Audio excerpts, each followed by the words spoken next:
carry a big stick. Yeah.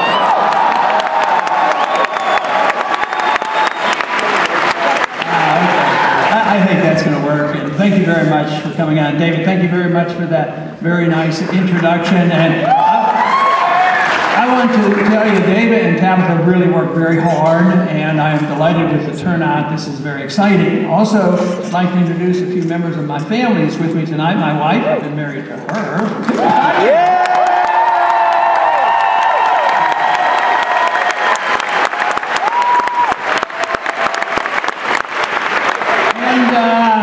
And we have two grandchildren of our 18, Lisa and Linda, are with us.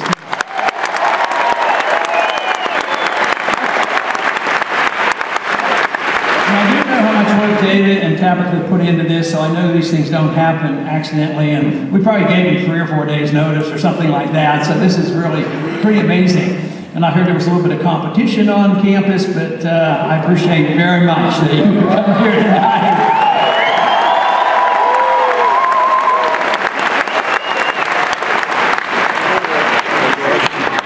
But I'm here to talk about a favorite subject. It's not complex. It's simple. It's one word. Talking about liberty.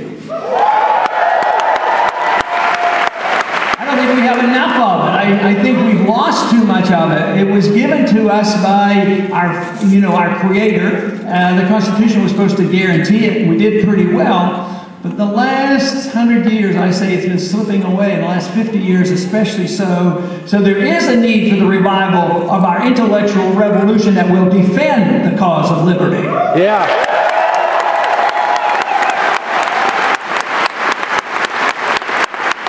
You know, I just met David a few minutes ago, and I was very impressed that he is a veteran, and he spent 2 tours of, in Iraq, in the military. And it does remind me of the importance of our military, of course. That is one of the major functions of the federal government, is to provide a strong national defense. And that does not mean that we're supposed to be the policemen of the world, nor do we have to get...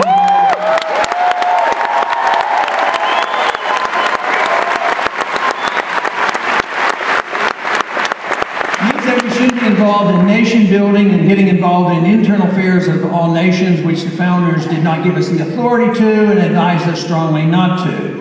Now, David has spent enough time in Iraq to understand it. It was one of the most important issues for him to come home and decide that he would support our candidacy, because it was so important to concentrate on foreign policy and change the nature of foreign policy to that of intervention, to that of national defense. That's right.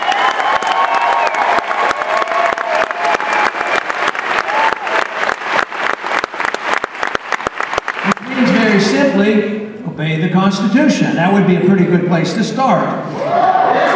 The Constitution is very clear about who should declare war. It's not the president. It was never meant that the king, we didn't like the king declaring war, and the executive branch was not given the authority to declare war. The war power was given to the Congress, to the people. And if our country needed to go to war, it was supposed to be only with a declaration of war, with the intention that you fight, you win, you defend your country, and then you come home. Right.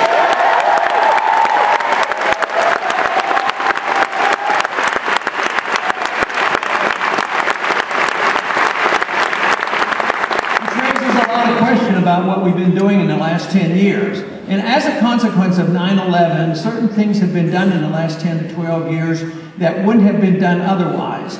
And for instance, if 9/11 had not occurred, we wouldn't have the Patriot Act. The Patriot Act was planned for before 9/11. 9/11 provided the opportunity to get a piece of legislation passed that they wanted. Now, if that bill had been called Repeal the Fourth Amendment, maybe it would have never been passed, but that's essentially what it is.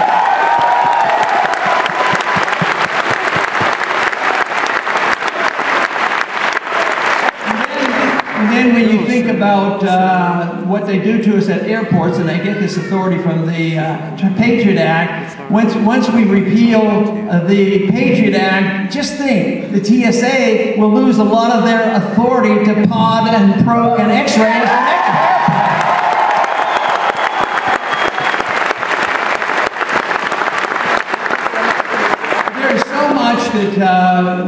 So much we have drifted away from in this country. We were once the most free country and the most prosperous country.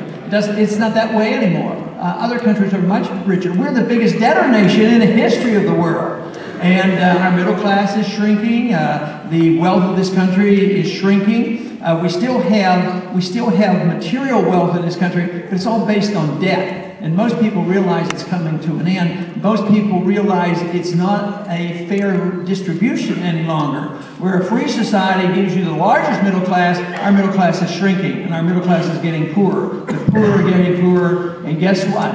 What is happening? A lot of wealth is being transferred to the privileged class. And that is the reason we have to address this, because this will cause social dissension, and right now it already has, because under these conditions, especially when you destroy a currency, you always have transfer of wealth from the middle class and the poor to the wealthy class.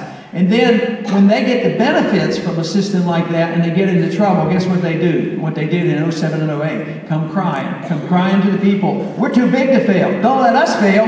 It'll be a calamity if we fail, so we need bailed out. So the Congress rushed in, the Fed rushed in, they bailed them out and bought up all the bad debt. The debt should have been liquidated, there should have been bankruptcies, but they bought the debt out, the government bought the debt, the Fed bailed it out, dumped it on the American people, and guess what? The American people lost their jobs and they're losing their houses. This is the reason that we have to reassess this whole process, especially the monetary system, as well as the destruction of our currency and the wasteful spending and the deficits. We've got to get control of the spending in Washington, D.C.